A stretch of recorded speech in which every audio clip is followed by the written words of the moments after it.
My Hero Academia, episódio 136, resumo e análise. O episódio começa retomando acontecimentos do episódio anterior, onde o Deku é cercado pela turma A que quer que ele volte com eles. O Ida se lembra de quando foi ajudado pelo Deku, mesmo o Ida dizendo que aquilo não tinha nada a ver com o Deku, e ele respondeu que o All Might ensinou a ele que se meter quando não é preciso é a essência de um super-herói. No tempo presente, o Bakugou diz que entendeu que o Deku liberou as individualidades do quarto e do sexto. Claro que ele não deixa de falar algo carinhoso para seu amigo Deku, que por sua vez demonstra gratidão por seus amigos terem ido atrás dele, mas faz uso da habilidade do sexto para tentar deixar a turma A para trás. Bakugou coordena o grupo dizendo para não deixar que o Deku fuja. Bakugou fica indignado que o Deku está saindo sem nem mesmo conversar, e pergunta se agora que o Deku tem novas habilidades, todo mundo à volta dele virou um bando de fracote. De repente, Deku se vê cercado por diversos pássaros. E quem fez isso foi o Koda, que diz que o diretor permitiu que o Deku voltasse. Deku pede desculpas e com seu chicote negro ele consegue escapar dos pássaros. E dessa vez o Hanta aparece para tentar interceptá-lo. Mostra um flashback do Hanta ajudando o Deku no treinamento. No tempo presente, o Deku consegue se livrar da fita que o prende. Kyoka também surge lançando um tipo ali de ataque, umas paredes e batimentos para deter o Deku. Ela também se lembra de quando o Deku ajudou ela no passado.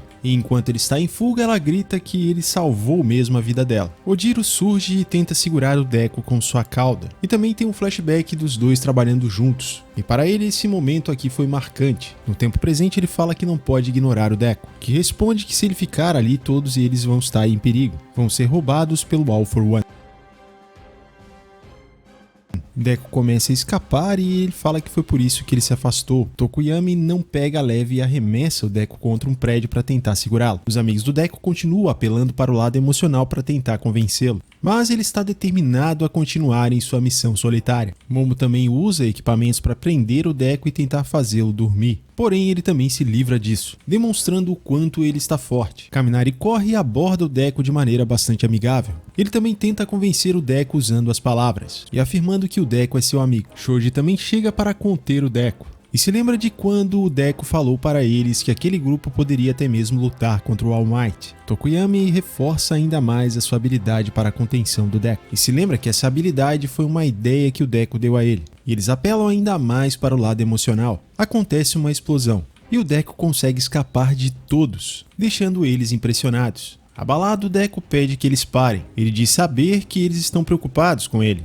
A máscara do Dark Deku acaba caindo. Ele comenta que seu sensor de perigo não havia alertado ele de qualquer perigo ou mal. E isso significa que seus amigos estão preocupados com ele e realmente não queriam machucá-lo. Ainda assim, ele insiste que quer que eles vão embora e também fala que está bem. Dessa vez é Shoto que surpreende, interceptando o Deku com uma muralha de gelo. Shoto pergunta ao Deku se a responsabilidade dele não vai deixá-lo chorar, e pede para o Deku deixar eles dividirem essa responsabilidade com ele. Frop aparece dizendo que não vai deixar que o Midoriya se vá. Ela também se lembra de um momento difícil que passou. Frop demonstra ter bastante afeto pelo seu amigo Deku. A cena corta e mostra o Endeavor alertando que o Dictator podia não estar sozinho e eles devem ficar atentos. Kirishima comenta que Deku está se movendo rapidamente, mas que ele queria também falar um monte de coisas para o Deku. Então os três resolvem também ir atrás dele. Enquanto isso, o Deku, que está preso no gelo, começa a escapar. Shoto alerta que essa situação pode ser o que o All for One está querendo, pois ele pode atacar a Yue enquanto eles estão ocupados ali. Por isso, o Deku precisa pensar no plano melhor, já que procurou o All for One pela cidade inteira e não o encontrou. Shoto já age de maneira mais agressiva e impulsiva. Ele começa a gritar dizendo que se o Deku quisesse proteger a Yue, ele poderia também ter escolhido ficar ao invés de partir. Por fim, ele pede que o Deku deixe que eles lutem ao lado dele, o que mais uma vez é recusado. O Deku justifica que isso é uma luta entre One for All e All for One.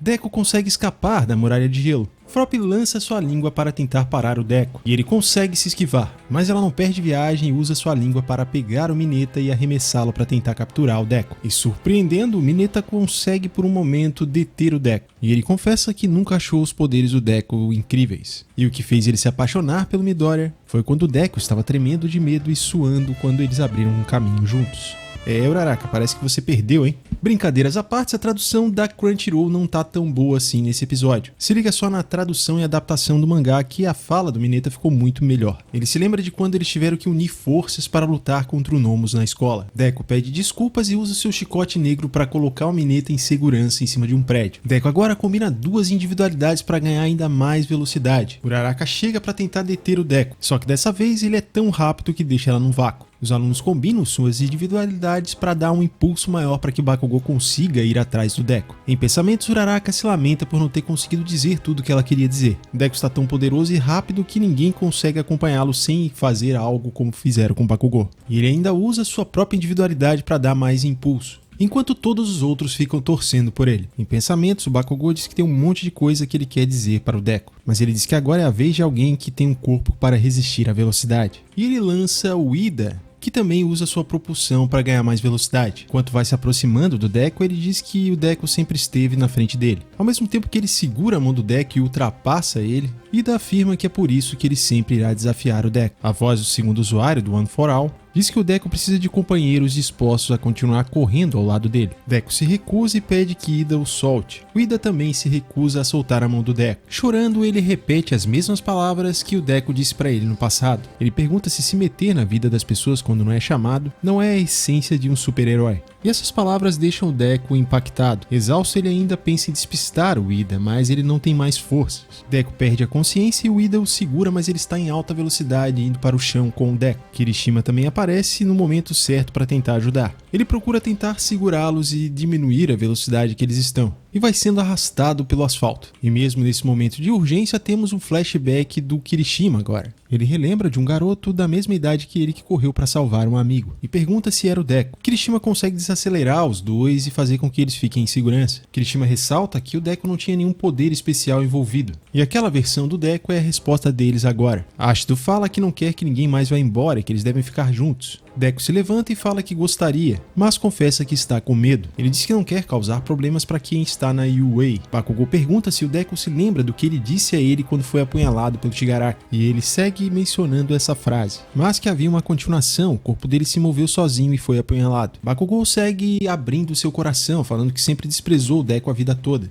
e por não ter individualidade, o Deku sempre esteve muito atrás dele. Mas por outro lado, ele também sentia que o Deku estava na frente. Isso fez com que ele quisesse rejeitá-lo. Por essa razão, ele o maltratava, porque ele tinha essa necessidade de se sentir superior maltratando o Deku. Ele afirma que sempre perdia, e as coisas foram diferentes do que ele imaginava quando ingressou na academia de super-heróis. Todos os dias fizeram com que ele sentisse que o Deku era forte e como ele era fraco. Segundo ele, isso não pode ser resolvido falando em voz alta, mas é como ele se sentia. Bakugou pede desculpas sinceras. E aqui também a adaptação e tradução do mangá está melhor. Bakugou segue dizendo que tudo que o Deku fez depois que herdou o One for All foi o ideal. E aqui temos mais um erro na legenda. Bakugou afirma que o Deku agora está instável, e existe uma muralha que não se pode superar apenas com ideais. Ele diz que eles vão tomar conta das coisas que o Deku não consegue. Para alcançar esse ideal, eles precisam salvar o Deku, os refugiados e todas as pessoas da cidade. Em pensamentos, o Deku diz que eles o superaram há muito tempo. Deku começa a cair e o Bakugou o segura. Deku se desculpa por ter dito que eles não conseguem acompanhá-lo. Bakugou diz que sabe. E o mangá ficou como relaxa, que me parece uma tradução e adaptação melhor. Momo comenta que parece que eles superaram o primeiro obstáculo, e a parte mais difícil vem agora. Depois de perder a consciência, Midori acorda novamente. Ele é informado que a maioria dos civis foram evacuados para abrigos por todo o país. Somente os grupos opositores é que ficaram de fora. Apesar disso, muitos dos grupos anti-super-heróis estão se exaurindo e indo procurar os abrigos. O super-herói 13 segue passando o relatório para tranquilizar o Deku. Deku diz que queria corresponder aos sentimentos de todos, mas ele não pode voltar. Uma galera que está no abrigo é contra a volta do Deku. Mickey tenta convencer as pessoas de que o diretor garantiu a segurança delas, mesmo com o retorno do Deku, mas ainda assim o pessoal continua rejeitando. Deku então se vira para ir embora, mas Uraraka segura a mão dele e diz que está tudo bem. Eles não pretendem deixar o Deku ir embora. Ela repete a mesma pergunta que fez em outro episódio, que quando os super-heróis sofrem, quem é que vai protegê-los? E é assim que se encerra o episódio. Esse é um episódio que trabalhou muito bem a questão da amizade, dos laços que os personagens têm um com os outros, lembrando ali cada momento deles com o Deku. Eu diria que a saída de todos os alunos atrás do Deku supera inclusive o que fizeram lá para tentar resgatar o Sasuke em Naruto, demonstrando o quanto o Deku é querido. Claro que, na minha opinião, o Deku é muito mais gente boa do que o Sasuke foi lá em Naruto. Então a saída atrás do Deku faz sentido. Parte emocional do episódio, claro que o anime consegue ser superior ao mangá, principalmente porque tem uma trilha sonora e também eles utilizam mais flashbacks em relação aos personagens do que a gente tem no mangá. O mangá é um pouco mais objetivo do que a gente tem aqui no anime. Em alguns momentos temos boa animação e também bons traços, mas me pareceu que comparado ao 135 e 134, a qualidade do episódio é um pouco mais baixa do que esses anteriores. Uma coisa ruim foi a tradução da Crunchyroll, que tem vários erros e também não é tão bem adaptada. No mangá tem alguns diálogos que estão melhor escritos e adaptados. Outro ponto também que o anime acaba perdendo em relação ao mangá é a questão do próprio traço do Deco ali, como ele está realmente muito mais sombrio no mangá. E isso visualmente no mangá ele fica melhor do que no anime. Tiraram essa cena aqui do prédio que explode, o Deco sai e aparece no mangá